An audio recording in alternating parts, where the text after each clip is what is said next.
Tactical Guy 1 here from the YouTube world making this video because this story here is very similar to what happened in Alaska in the sense where, well, I'll read it, but just keep that in mind. I really feel like there's an agenda here. There's an agenda of how cops are coming on to people's property and just doing whatever they want.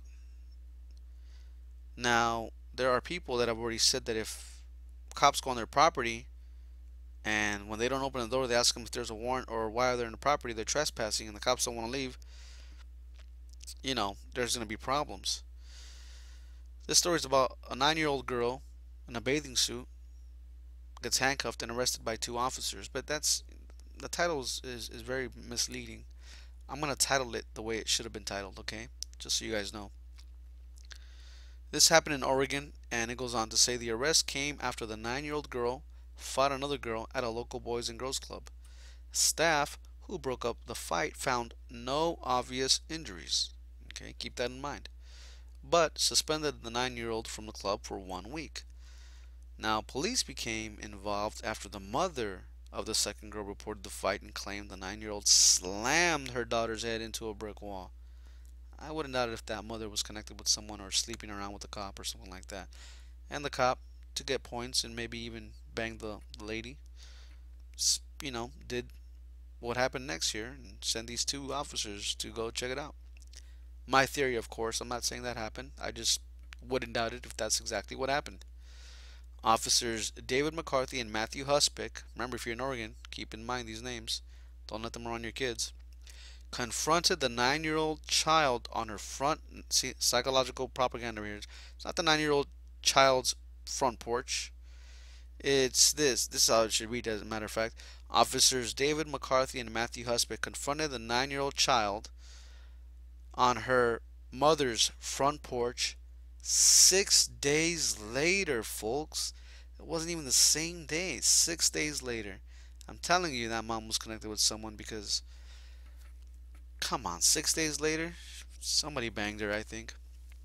According to the girl's mother, Latoya Harris, they repeatedly asked her, "Why don't you tell me what really happened?" After questioning, the officers handcuffed and drove the girl to the police department, accusing her of fourth-degree assault or intentionally, knowingly, or recklessly causes physical injury to another. Now, this is why it's important for you as a parent, if you have kids, to know your rights. Not only that, but your basic laws, so that you know that. I'll give you an example. If it were my child, number one, he or she would not open the door if it's a cop. They know not to open the door if it's a cop, as a matter of fact. And two, I would have talked to them through the door or window. That's simple. All this other stuff would have never happened. If we would have already been outside, because I don't know if they were inside and then came out, or they were already out on the front, so maybe on the porch, sitting down, who knows. Then I would say, "Excuse me, officers, you guys aren't welcome here. Do you have a warrant for an arrest? How can I help you?" "Oh, we need to talk to your daughter or your son."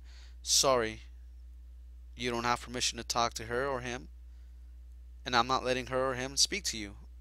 I'm the one in charge. I'm the adult here. So unless you guys have a warrant, I suggest you guys leave now, please now, or I will call the cops right now." And of course, I would be recording and have my child go inside. As soon as I would see cops come up, matter of fact, let's all go inside. See, so all of this stuff wouldn't have happened either way. But that's what I would have done, so you guys understand.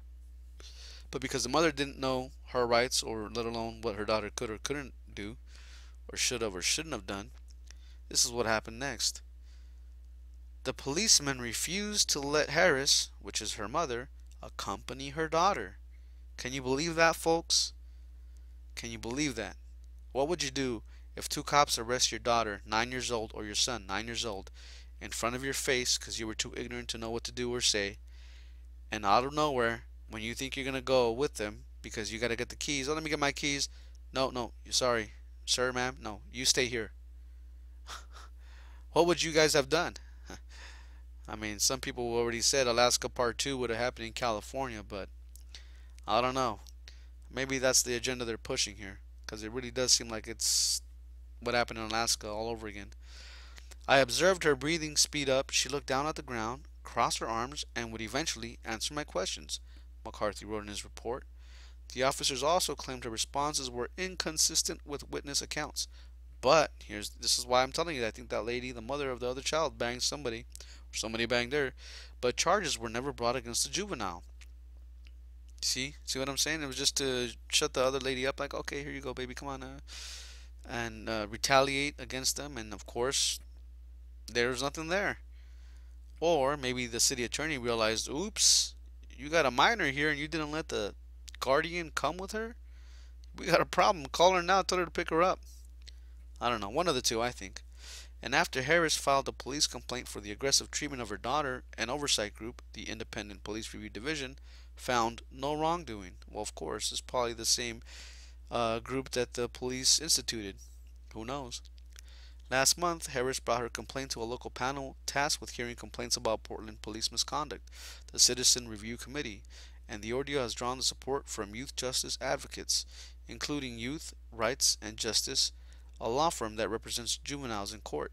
With the help of the panel, advocates want a city ordinance altered so that children under the age of 10 cannot be taken into custody without a juvenile court order.